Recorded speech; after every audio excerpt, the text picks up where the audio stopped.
mesure d'air. Je dois savoir ce qu'est l'aire d'une figure géométrique. Je dois savoir mesurer l'aire de figure et construire une figure d'une certaine aire. Qu'est-ce qu'une aire? L'aire correspond à la surface que recouvre une figure. Ainsi, si je prends une figure géométrique, l'aire est la partie à l'intérieur, celle qu'elle recouvre. Je dois faire attention à ne pas confondre avec le périmètre, qui est la mesure du contour, en unité de longueur, alors que l'aire sera mesurée avec des unités de surface. Je sais mesurer l'aire d'une figure géométrique.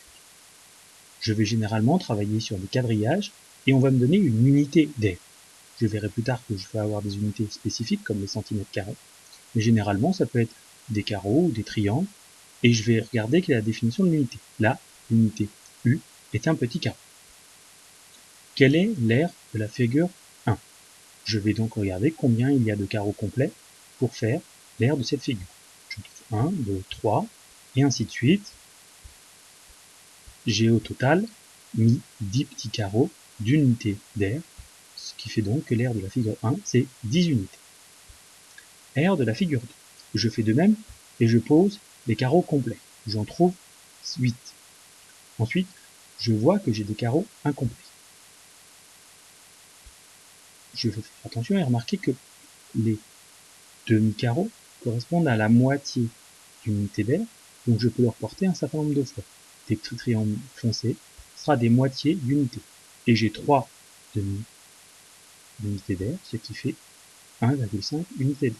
En tout, j'ai 8 plus 1,5, 9,5 unités d'aire. Je sais construire une figure d'une certaine aire. Je dois construire deux figures différentes de cette unité d'aire.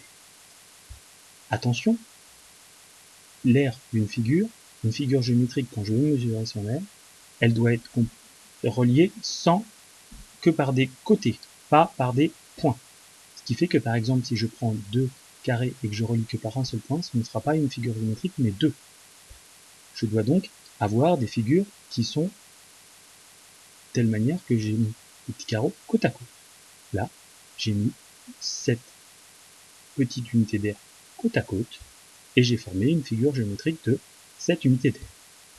Je peux continuer, trouver une autre manière de faire, en mettant 6, en faisant un rectangle de 3 sur 2, et puis une au-dessus.